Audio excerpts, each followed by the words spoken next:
Hello students. In this MAT NTSC Maths lecture series, today we are going to discuss coordinate geometry, probability and statistics. ठीक है, आज हम discuss करेंगे तीन topics coordinate geometry, probability and statistics, जिसमें से NTSC में सबसे कम क्वेश्चंस आते हैं हमारे स्टैटिस्टिक्स के. ठीक है, तो हम क्वेश्चन स्टार्ट करते हैं. First question number 1.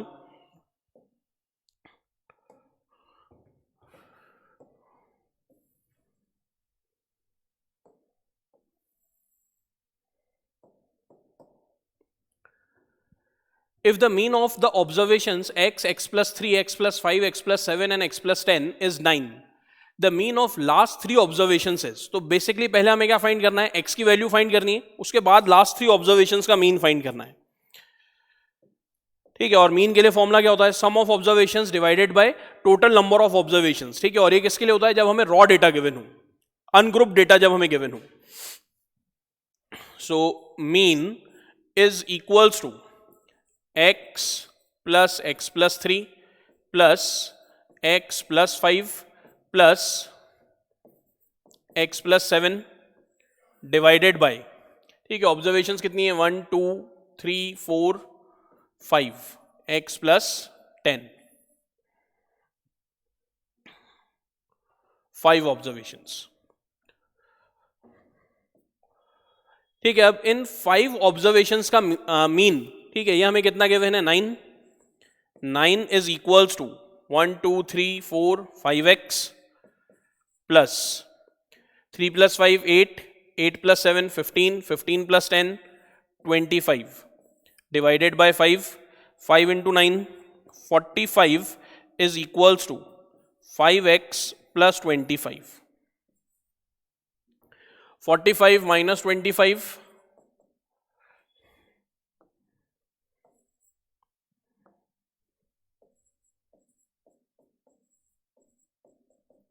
is equals to 5x. 20 divided by 5 is equals to x.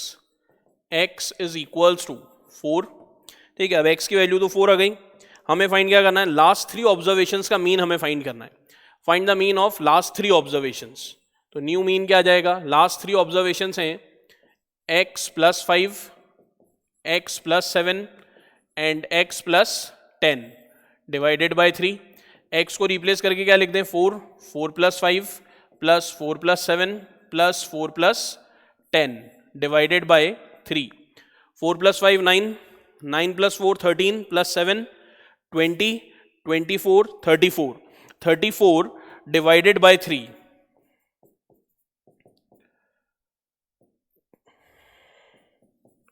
Eleven 1/3 is the answer. ठीक है, तो कौन सा ऑप्शन करेक्ट है इसके अंदर, option 3. 11 1/3 is the correct answer. Next question.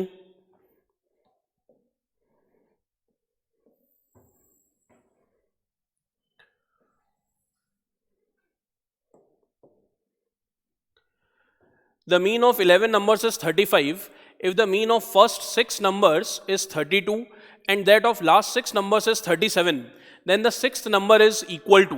ठीक है, तो सिक्स्थ नंबर क्या होगा ये हमें बताना है. मीन ऑफ 11 नंबर्स ये हमें गिवन है.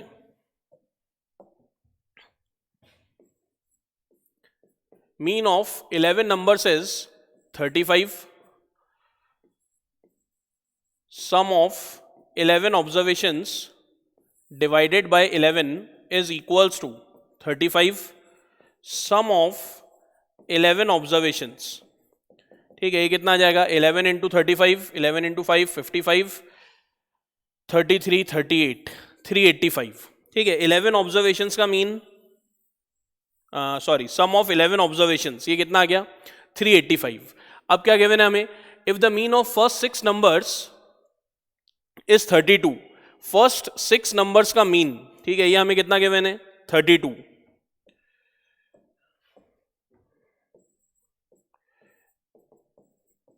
तो इसको हम क्या लिख सकते हैं, sum of first 6 number observations divided by 6 is equals to 32. Then sum of first 6 observations is equals to 32 into 6, 6 into 2 12, 6 into 3 18, 202.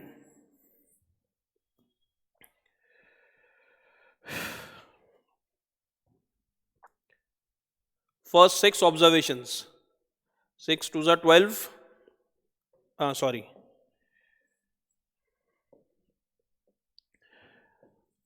First 6 observations, 6 into 2 is 12, 6 into 3 18 और 1 19, 192. ठीक है, अब थर्ड क्या गिवन है हमें? थर्ड हमें गिवन है sum of last 6 numbers is 37. So sum of last 6 observations divided by 6 is equals to 37. ठीक है, तो sum of last 6 observations is equals to 37 into 6, 6 into 7 42, 6 into 3 18, 18 और 4 22. ये कितना आ गया? 222. अब अगर हम इनको देखें तो 6 + 6 12 ऑब्जर्वेशन है हमारे पास, लेकिन ओवरऑल हमारे पास कितनी ऑब्जर्वेशन हैं? 11. तो एक ऑब्जर्वेशन रिपीट हो रही है यहां पर, हमें क्या फाइंड करना है? Then the 6th number is, क्योंकि 6th ऑब्जर्वेशन यहां पर रिपीट हो रही है, तो 6th ऑब्जर्वेशन क्या होगी?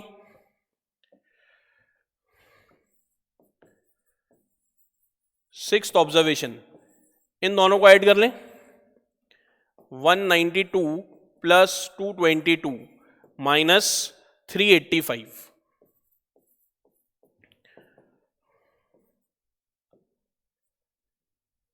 414 माइनस 385. ठीक है, 414 में से अगर हम 385 माइनस कर लें तो 14 माइनस 5 9 और 10 minus 8 2, 29 is the correct answer. Option 2 is the correct answer. Next question.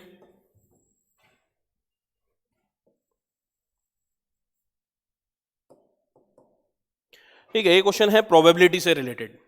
A girl calculates that the probability of her winning the first prize in a lottery is 0.08. If 6,000 tickets were sold, how many tickets has she bought?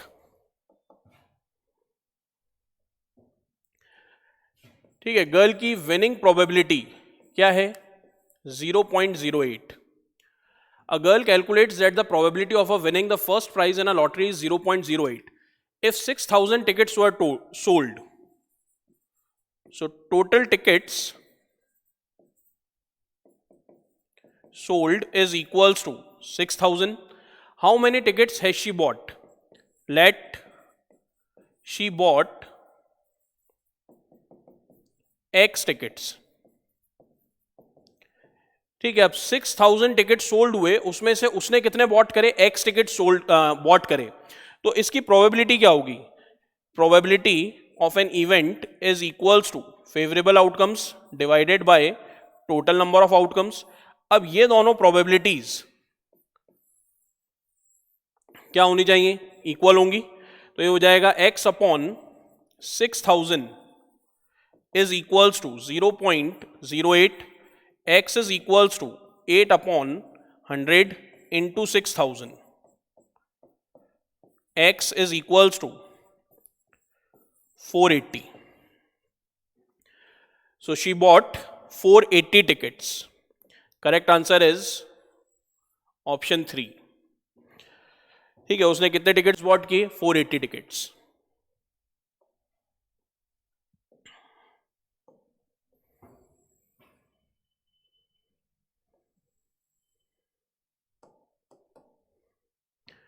Next, a child has a dice whose 6 faces shows the number as given below: 1 2 2 3 4 5 4 6.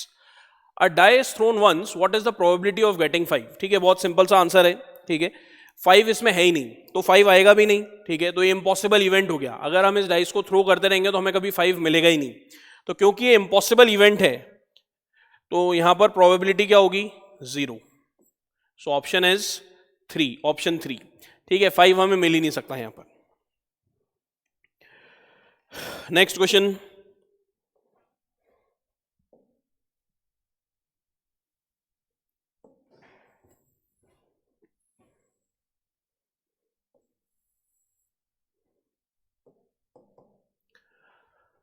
the probability that a leap year should have exactly 52 Tuesdays is 2 by 7, 3 by 7, 1 or 5 by 7.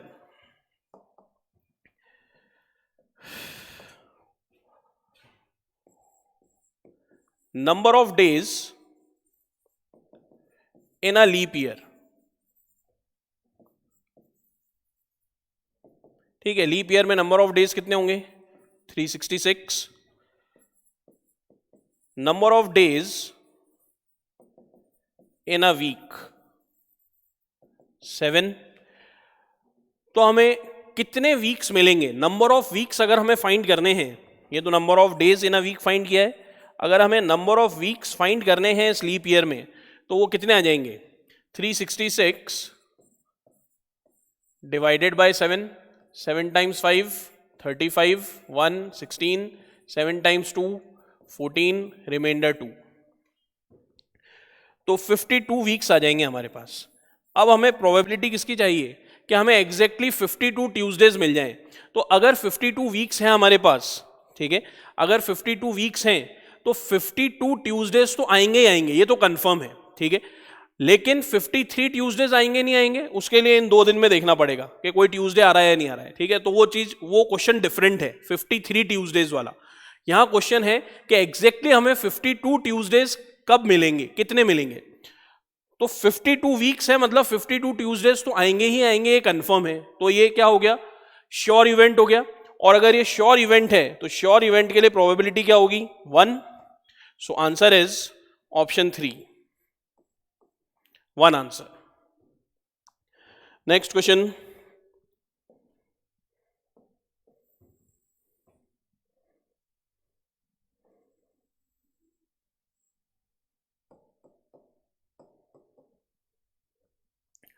one ticket is selected at random from 100 tickets numbered, ये थोड़ा सा change करना,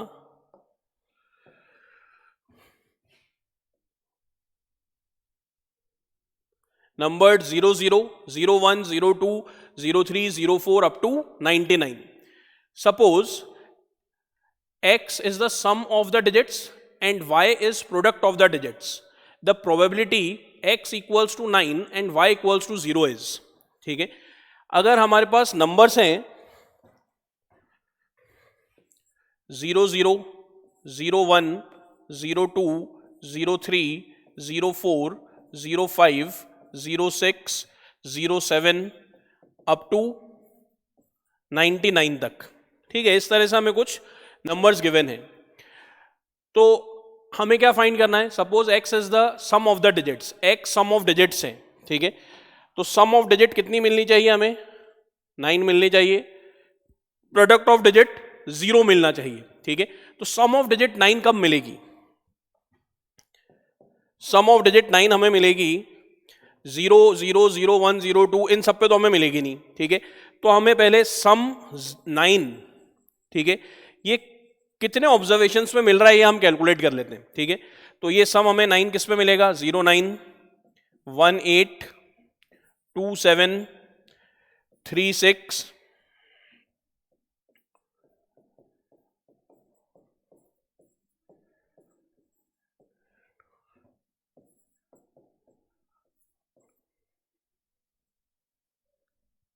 ये observations होंगी, ठीक है, 90, और इसके बाद तो फिर सम ग्रेटर हो जाएगा। तो ये वो ऑब्जर्वेशंस हैं जहां पर हमें सम 9 मिलेगा, ठीक है। इन सबका डिजिट्स का सम कर लेते हैं। 0 + 9, 1 + 8, 2 + 7, 3 + 6, 4 + 5, 5 + 4 एंड सो ऑन। अब प्रोडक्ट क्या मिलना चाहिए हमें? 0, ठीक है। तो 0 प्रोडक्ट हमें किस में मिलेगा? 0 × 0, 0 × 1, 0 × 2, 0 × 3, 4, 5, 6, 7, 8, 9, 10, ठीक है। इसके बाद 11 to 19 नहीं मिलेगा, फिर आगे के नंबर्स कैसे होंगे 20, 30, 40, 50, 60, 70, 80, 90। ठीक है, ये हो गया उनका प्रोडक्ट। लेकिन फाइंड क्या करना है हमें, फाइंड करना है द प्रोबेबिलिटी ऑफ सम 9 होना चाहिए, प्रोडक्ट 0 होना चाहिए, दोनों कंडीशन सेटिस्फाई होनी चाहिए, सम 9 और प्रोडक्ट 0। तो ऐसे हमें कॉमन टर्म्स अब इन दोनों में से फाइंड करनी है। तो कॉमन टर्म्स क्या हो जाएंगी 0, 9 ये इन दोनों में आ रहा है, 90 ये इन दोनों में आ रहा है, और कोई ऐसी ऑब्जर्वेशन है जो इनमें कॉमन आ रही है, तो सिर्फ ये 2 ऑब्जर्वेशंस कॉमन आ रही हैं। तो प्रोबेबिलिटी क्या हो गई हमारे इस इवेंट की,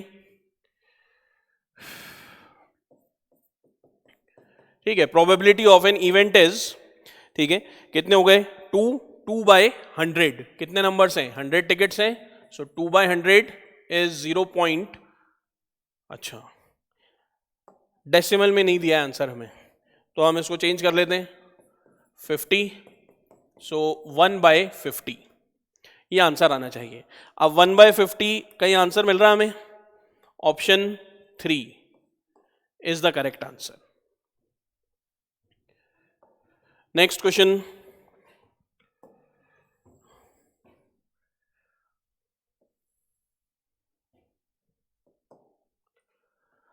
a fair dice is rolled, probability of getting a number x such that x is greater than or equals to 1 and less than or equals to 6। अगर हम एक फेयर डाइस को रोल कर रहे हैं तो हमें प्रोबेबिलिटी बतानी है x के लिए, ठीक है, जबकि x कौन सा नंबर हो सकता है जो 1 के इक्वल हो या 1 से ग्रेटर हो या फिर 6 से इक्वल हो और 6 से लेस हो, ठीक है। तो ऐसा आंसर क्या होगा हमारे, टोटल ऑब्जर्वेशन 6 आएंगी, ठीक है, तो इसमें डायरेक्टली आंसर हम लिख सकते हैं ऑप्शन 4, ठीक है। ये भी कैसा इवेंट है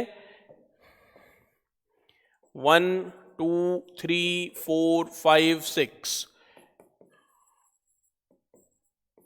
ये तो हमारे टोटल आउटकम्स हो गए, ठीक है, टोटल आउटकम्स हो गए 6 आउटकम्स।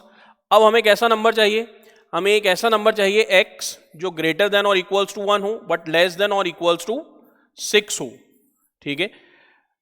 तो फेवरेबल आउटकम्स भी कितने हो गए 6, therefore probability is 6 by 6 which is 1, so answer is 4, 1, fourth option 1 answer। next question,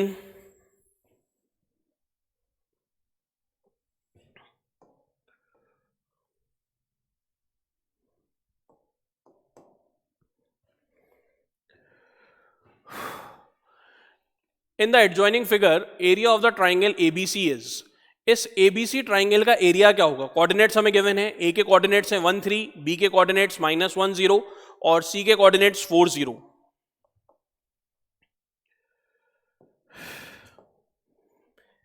area of triangle find करना है, तो एक मेथड तो क्या है कि हम एरिया ऑफ ट्राइंगल जो हम कोऑर्डिनेट ज्योमेट्री में यूज करते हैं वो अप्लाई करें, ठीक है। 1/2 x1 y2 minus y3 plus x2 y3 minus y1 plus x3 y1 minus y2, क्यों, क्योंकि हमें इस ट्राइंगल ABC के तीनों कोऑर्डिनेट्स गिवन है। लेकिन अगर हमें डायरेक्टली आंसर फाइंड करना है तो हम क्या कर लेते हैं, हम ये वाली डिस्टेंस कैलकुलेट कर सकते हैं क्या,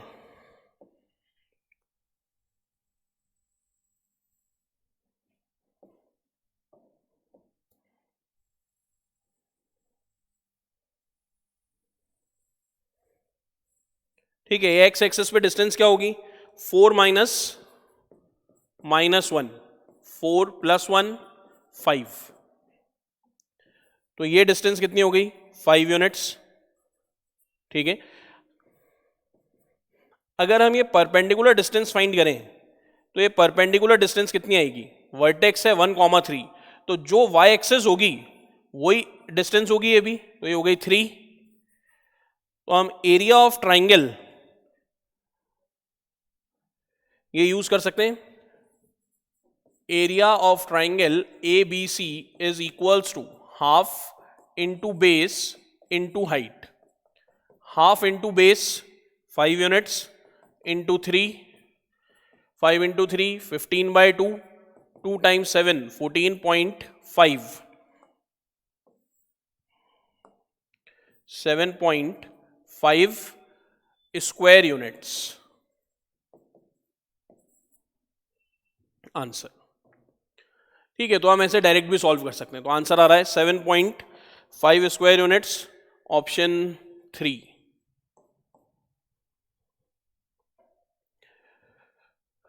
नेक्स्ट क्वेश्चन,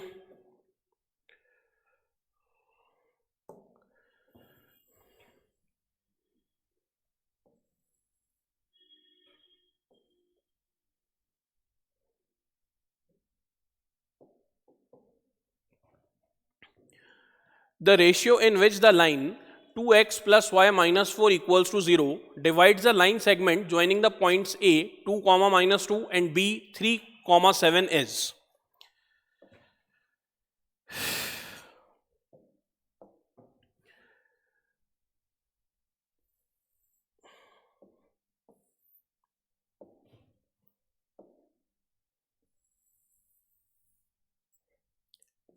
ये हमें एक लाइन सेगमेंट गिवन है ए बी, और ए के कोऑर्डिनेट्स हैं 2 माइनस 2, बी के कोऑर्डिनेट्स हैं 3 7।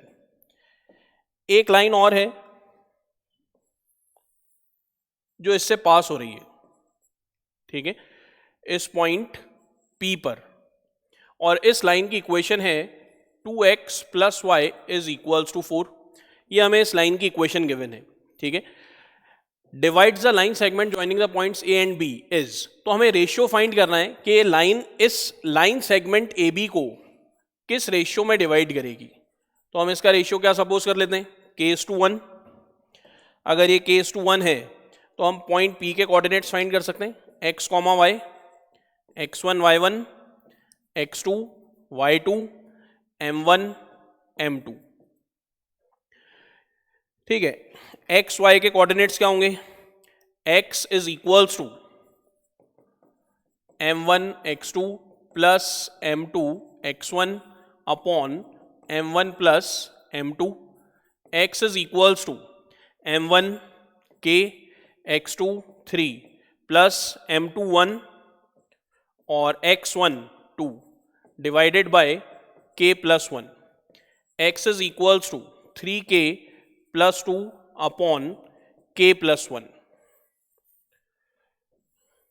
ठीक है, ये तो आगे x की वैल्यू। सेम ऐसे y के लिए भी फाइंड कर लेते हैं। y क्या हो जाएगा, y is equals to m1 y2 plus m2 y1 upon m1 plus m2। y is equals to m1 k y2 7 plus m2 1 और y1 minus 2 divided by k plus 1। y is equals to 7k minus 2 upon k plus 1। ठीक है, ये आ गई x और y की values. ये x और y की वैल्यूज किसको सेटिस्फाई करनी चाहिए, इस इक्वेशन को। क्यों, क्योंकि ये पॉइंट P ये कॉमन पॉइंट है लाइन सेगमेंट ए बी और इस गिवन लाइन के अंदर। ठीक है, तो ये जो वैल्यूज हमने x और y की फाइंड करी हैं, ये इस equation 2x plus y equals to 4 इसको भी सेटिस्फाई करेगी। 2x plus y is equals to 4, 2 इन 2। ठीक है, x की वैल्यू क्या फाइंड करिए, 3k plus 2 divided by k plus 1 plus y की वैल्यू 7k माइनस 2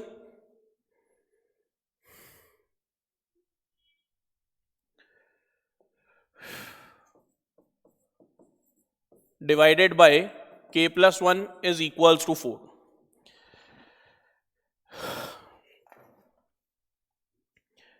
ठीक है, यहां तक आ गए।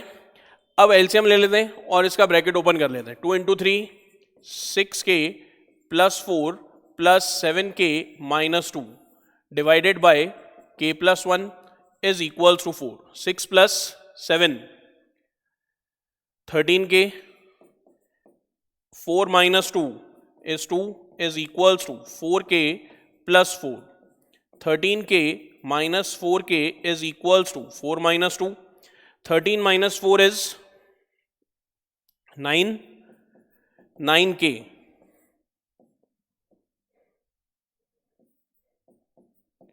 is equals to 2, k is equals to 2 by 9। तो रेशियो क्या आ गया यहां पर, 2:9। देखें ऑप्शन क्या है हमारे पास, 2:9। Option 3 is the correct answer.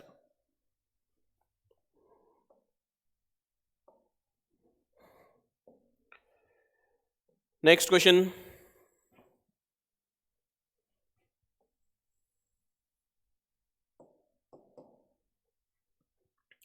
The area of a triangle with vertices a comma b plus c, b comma c plus a and c comma a plus b is. तो हम क्या कर सकते हैं यहां पर, ये हो गया x1 और y1, ये x2 और y2, ये x3 और y3. एरिया ऑफ ट्राइंगल, ठीक है, उसका फॉर्मूला हम यूज कर सकते हैं. Area of triangle A B C is equals to 1/2 x1 y2 minus y3 plus x2 y3 minus y1 plus x3 y1 minus y2 is equals to 1/2.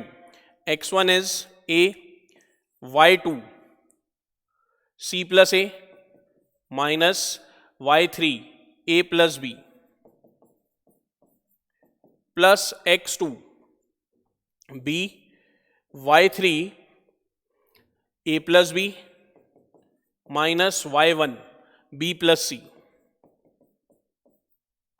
plus x3 is c और y1 b plus c.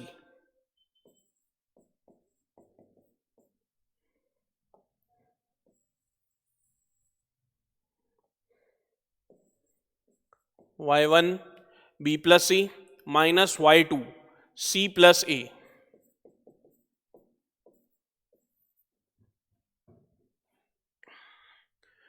इसको simplify कर लेते हैं. 1/2 a c plus a minus b plus b a plus b minus c plus c b plus c minus a. ठीक है, plus A minus A cancel, plus B minus B cancel, plus C minus C cancel.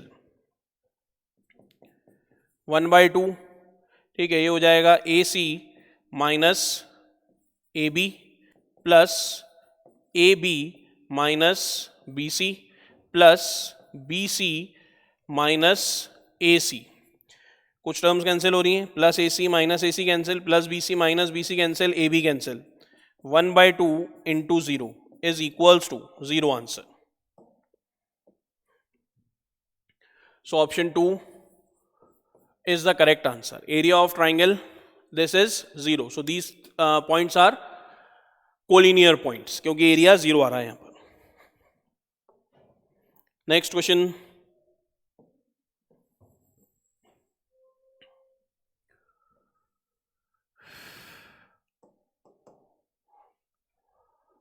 The points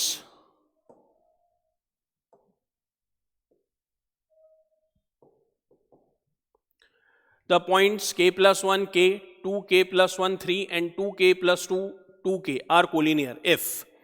ठीक है, अब हमें क्या find करना है, k की वैल्यूज फाइंड करनी है. यहाँ पर क्या गिवन है हमें, ये पॉइंट्स कोलिनियर गिवन है. कोलिनियरिटी की कंडीशन क्या होती है कि एरिया ऑफ ट्राइंगल ABC क्या होगा, 0. तो हम पहले यहाँ पे पॉइंट्स मार्क कर लेते हैं. x1 y1 x2 y2 x3 y3.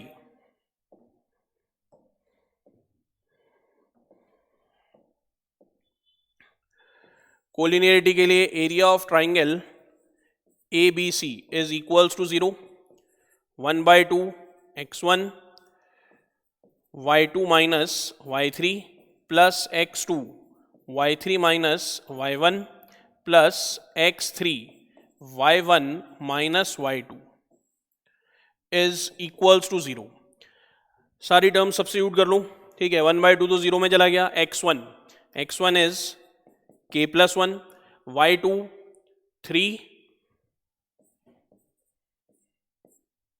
minus y3 2k plus x2 is 2k plus 1.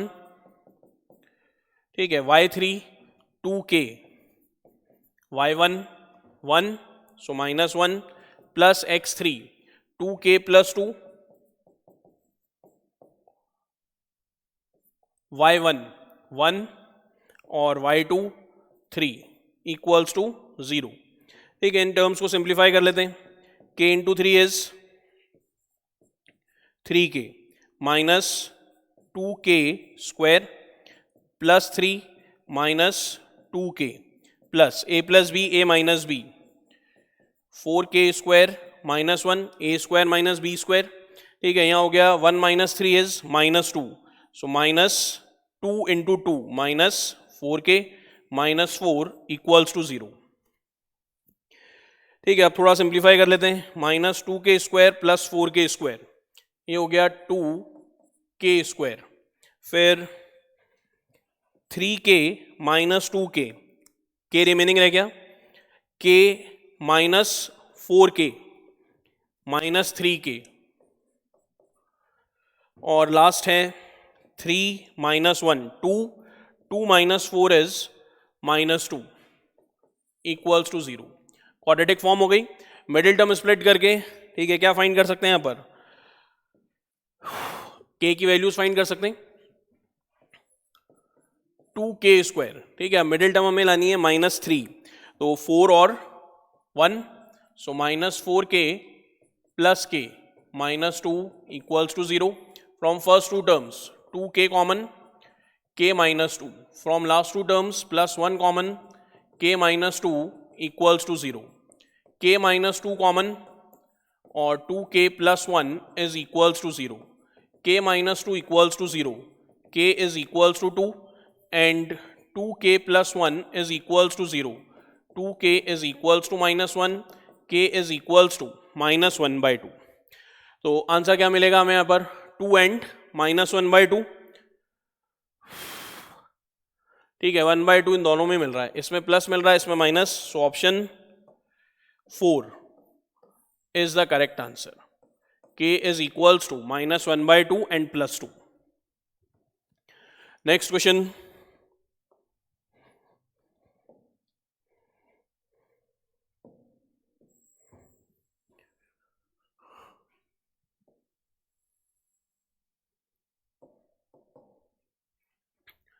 The line 3x plus 4y equals to 24 cuts the x-axis at A and y-axis at B. Then area of triangle AOB is.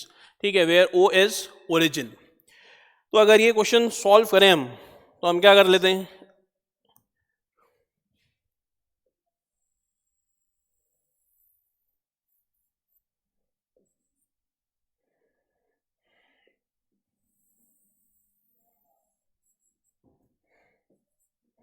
ठीक है, ये हो गई हमारी x access, ये हो गई y access, ये ओरिजिन O. ठीक है, अब एक लाइन है जो इसको कट कर रही है.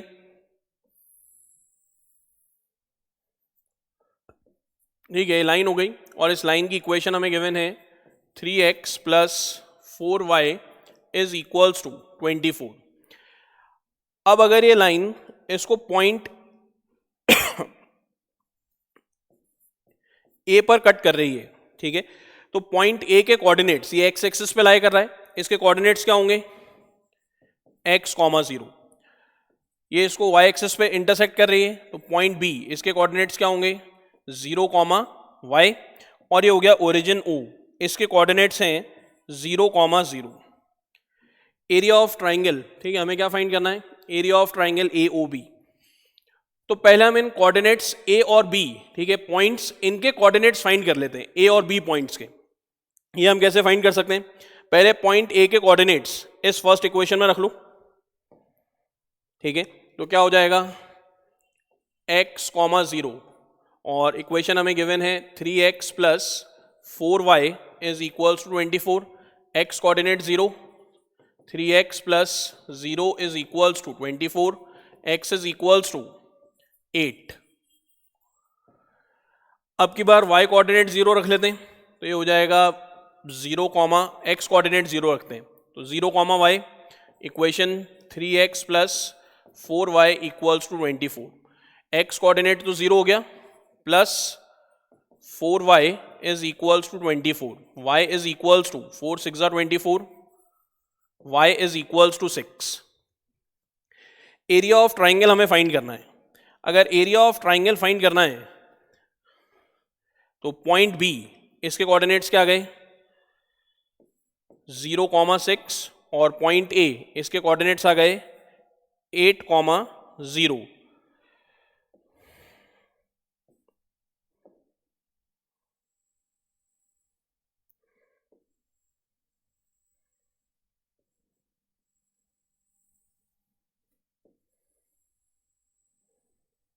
ये हमारा राइट एंगल ट्राइंगल फॉर्म हो गया। अगर ये राइट एंगल ट्राइंगल है तो इसकी हाइट तो कितनी हो गई, एल्टीट्यूड तो हो गया इसका 6 यूनिट्स और इसका बेस ये हो गया 8 यूनिट्स। एरिया क्या आ जाएगा इसमें,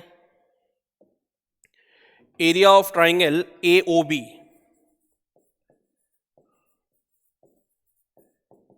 half into base into height, 8 into 3 24 square units. Answer